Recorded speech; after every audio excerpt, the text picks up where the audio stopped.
السلام علیکم دوستو، امید ہے کہ آپ سب خیریت سے ہوں گے۔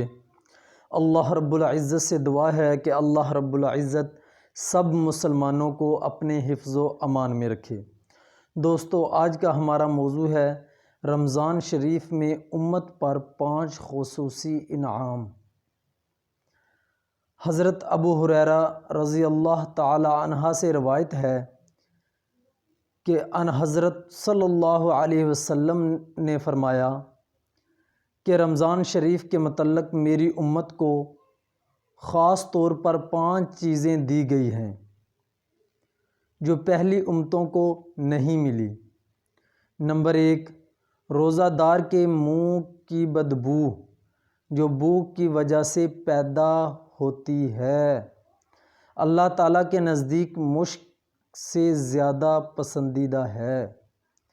نمبر 2، ان کے لیے دریا کی مچھلیاں تک دعائے مغفرت کرتی ہیں اور افطار کے وقت تک کرتی رہتی ہیں۔ نمبر 3، جنت ہر روز ان کے لیے سجائی جاتی ہے، پھر حق تعالی شانو فرماتے ہیں کہ قریب ہے کہ میرے بندے دنیا کی مشقتیں اپنے اوپر سے پھینک کر تیری طرف آئیں۔ نمبر 4، اس ماہ مبارک میں سرکش شیاطین قید کر دیے جاتے ہیں کہ وہ رمضان میں ان برائیوں کی طرف نہیں پہنچ سکتے جن کی طرف غیر رمضان میں پہنچ سکتے ہیں۔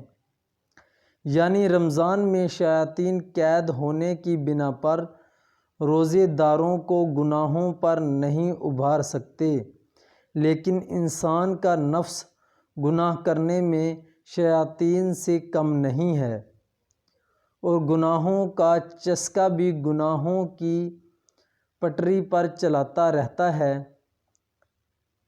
تاہم پھر بھی گناہوں کی کمی اور عبادت کی کثرت کا ہر شخص مشاہدہ کرتا ہے۔ نمبر 5، رمضان کی آخری رات میں روزہ داروں کے لیے مغفرت کی جاتی ہے۔ صحابہ نے عرض کیا، یہ شب مغفرت شب قدر ہے؟ فرمایا، نہیں، بلکہ دستور یہ ہے کہ مزدور کو کام ختم ہونے کے وقت مزدوری دے دی جاتی ہے۔ فائدہ: نبی اکرم صلی اللہ علیہ وسلم کے طفیل آپ کی امت کو کیا کیا نعمتیں ملی ہیں، آپ بھی مذکورہ انعامات پر غور کریں، اپنے روزہ کو گناہوں کو آلودگی سے دور رکھیں اور ذکر و تلاوت اور درود و سلام کی کثرت سے آراستہ رکھیں اور زیادہ سے زیادہ مذکورہ انعامات کے مستحق بنیں۔ جن دوستوں نے ہمارا چینل سبسکرائب نہیں کیا، سبسکرائب کر دیجئے اور ساتھ دیے گئے بیل آئیکن پہ کلک کر کے آل کر دیجئے تاکہ آنے والی تمام ویڈیوز آپ کو آسانی سے مل سکیں۔